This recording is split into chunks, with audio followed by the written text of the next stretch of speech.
अब हम अपनी फाइनल शॉर्ट सीरीज का अगला क्वेश्चन देखते हैं। ये क्वेश्चन है, a farmer connect a pipe of internal diameter 20 centimetre from a canal into a cylindrical tank. चलिए हम क्या करेंगे, साथ के साथ एक फिगर बनाएंगे। तो मान लीजिए हमारे पास एक यहां पे इस तरह से कुछ कैनल है, इसमें वाटर फ्लो कर रहा है। तो एक फार्मर यहां से एक पाइप को कनेक्ट करता है, एक पाइप को कनेक्ट करता है। इस पाइप का जो इंटरनल डायामीटर है दैट इज 20 सेंटीमीटर। ठीक है जी। किसमें कन्वर्ट करता है, into a cylindrical tank in his field which is 10 metre in diameter and 2 metre deep. तो आगे वो कहां लेके जा रहा है, उसका एक खेत है जो कि सिलेंड्रिकल फॉर्म है, तो इस तरह से कुछ उसका खेत है जिसका डायामीटर कितना है, 10 मीटर। ठीक है जी। और कितना गहरा है वो, 2 मीटर। तो गहराई मीन्स इसकी हाइट होगी, तो height is 2 metre. Next, if water flows through the pipe at the rate of 3 kilometre per hour, then in how much time will the tank be filled। चलिए, तो वाटर जो flow कर रहा है ना, वो इस पाइप से फ्लो करके ऐसे इसमें गिर रहा है। तो वाटर इसमें कितना, 1 घंटे में कितना फ्लो कर रहा है, 3 किलोमीटर आवर, है ना। वाटर जो है हमें गिवन है कि वाटर जो फ्लो कर रहा है वो 1 आवर में कितना फ्लो कर रहा है, 3 किलोमीटर। यानी इसको मीटर में कन्वर्ट करें तो 3000 मीटर कन्वर्ट कर रहा है। ठीक है। तो यहां से हमारा रेडियस कितना आ जाएगा, 10 सेंटीमीटर। अब इसको मीटर में कन्वर्ट करेंगे तो रेडियस कितना आ जाएगा, 0.1 मीटर। हमारे पास यहाँ पे एक रेडियस है।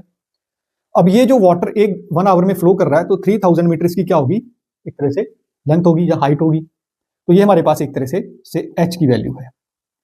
अब हमें टाइम निकालना है। तो देखो 1 घंटे में इतना पानी लेके आ रहा है, तो उसकी वॉल्यूम आ जाएगी।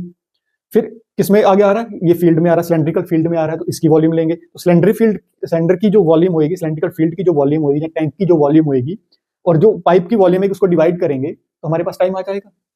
तो हमें अब क्या करना है कि टर्न बाई टर्न हमें वॉल्यूम निकालना है। तो सबसे पहले हम इस सिलेंड्रिकल टैंक का वॉल्यूम निकालते हैं। इसको हम लिख लेते हैं टी से, volume of tank. It's pi are square H. तो यहां से हमारे पास आर कितना है, 5 मीटर। तो ये कितना आ जाएगा, पाई आर का स्क्वायर करेंगे यानी 5 का स्क्वायर, और एच कितना है, 2। ये कितना आ जाएगा, वॉल्यूम ऑफ टैंक इज 5 का square 25 into 2 50, so it is 50 पाई। तो ये हमारे पास इस टैंक का वॉल्यूम आ गया। अब नेक्स्ट हम जो है पाइप का वॉल्यूम निकालते हैं। तो उसको हम लिख लेते हैं वी पी से। ना पाइप का volume pi are square h, so pi यही रहेगा। उसका रेडियस है 0.1, सो 0.1 का स्क्वायर कर देंगे। एच कितना है, 3000, सो इनटू 3000। ठीक है जी। तो ये कितना आ जाएगा हमारे पास, 30 pi. It is 30 pi metre cube. इसका भी यूनिट लिख लेना, मीटर क्यूब। तो कितना रहेगा, तो टाइम क्या रहेगा, volume of tank upon volume of pipe. तो volume of tank is 50 pi and volume of pipe is 30 pi. तो ये कितना आ जाएगा हमारे पास, 5/3। अब इसको मिनट, ये आवर्स में आया ना, तो इसको मिनट्स में कन्वर्ट करते हैं। तो 5/3 इज इंटू 60, 320 पे, तो कितना आ जाएगा, 100 मिनट्स। It's 100 minutes. अब इस 100 मिनट को हम आवर्स में भी कन्वर्ट कर सकते हैं ना। देखिए 100 मिनट्स को हम कैसे लिख सकते हैं, 60 मिनट प्लस 40 मिनट्स। तो 60 मिनट मीन्स 1 आवर 40 मिनट्स। तो 1 आवर 40 मिनट्स में ये जो है, ये हमारा सिलेंड्रिकल फील्ड जो है फिल होगा।